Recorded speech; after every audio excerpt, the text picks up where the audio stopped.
gonna tear into that. I love these bags, by the way. Amazon did an amazing job just getting that perforation just right so I could open it up. We have got, oh, the cables have begun to arrive. Oh, by the way, keep these bags because you just put some tape over that and you can use it to mail your own stuff. This is a specifically XLR cable, specifically for AES EBU. I'm gonna have to label it too.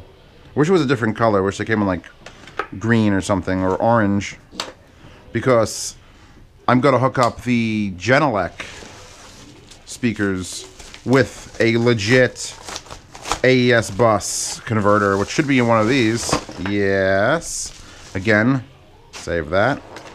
So that's a 5-footer. This is a 10-footer. And they have specifically AES EBU 110 ohm resistance. Because this thing, wow, it's a big bastard. I didn't think it was going to be this big.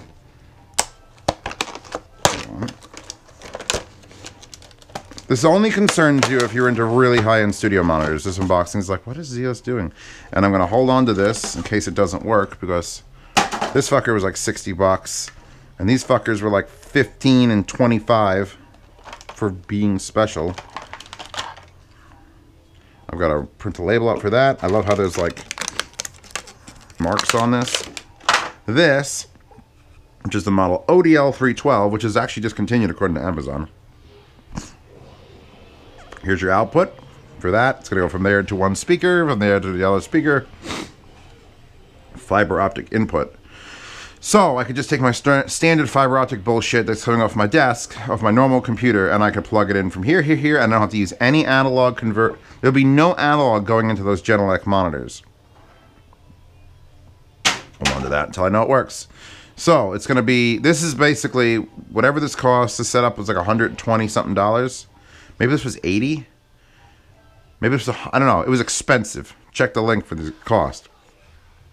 But this means I don't have to have, like I was playing with the big knob into it. I'm like, is that enough DAC to really make these speakers that are fucking $6,000 shine? Then I put the RME into it and I heard a difference. I'm like, oh, well, of course, the RME DAC is amazing. DAC. Skip the DAC.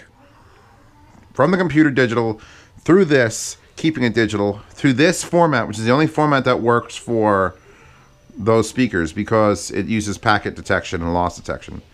So then this to one, and then it has to daisy chain to the other, and then no analog converter. It's just a digital signal. Then you have to use, the only difference with that is, and it's going to be a little bit suck, is you can't control the volume without being on the actual GLX box.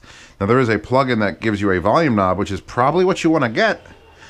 So you could have a volume control that's through the digital network that's telling the volume to become lower. So I don't know. I have to research that because that's like, that would be the final step. And if I bought one, I'd have to sell it to the owner of the speakers because I don't have a need for it. I don't think I'm getting Genelec anytime soon. So that is for that. Now this, can I go knifeless this entire unboxing? I guess not. Nope. How about an unboxing channel where I never open up packages with knives? I just try to rip into it with like bare hands and rudimentary tools. You're officially busted. Oh! I actually, did I unbox this stuff? I did. This. I wish this actually had, I wonder how hot this is going to get. HDMI sender for my next revision of the streaming setup. My current revision, the sender unit gets weird, the fucking Razer Ripsaw gets weird, everything gets weird. I'm going to fucking, that means I haven't had the gelato yet. Not gelato, the Elgato. Elgato, I'm Italian, so gelato is the first thing that comes to mind. But basically, this is the home base unit, which has a cover over it. Yeah, that's important.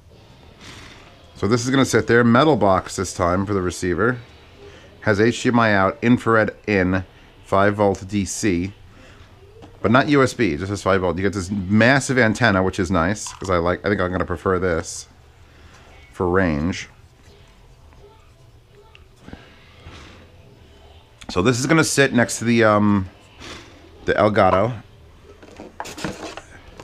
And this is going to get, this is nice and lightweight at least. And it has all these stickers on it that I could peel off because I don't want anything.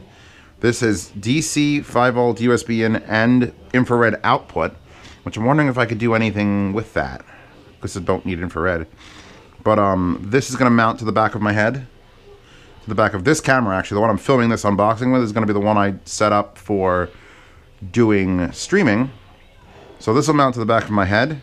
And I have a bunch of wires and adapters in the other room that take it from full-size HDMI to micro HDMI. Very short runs. It's like a little one that goes like this far, and then another extension that goes that far, and it's going to come around the side of the GoPro. So this will be mounted to the back of my head.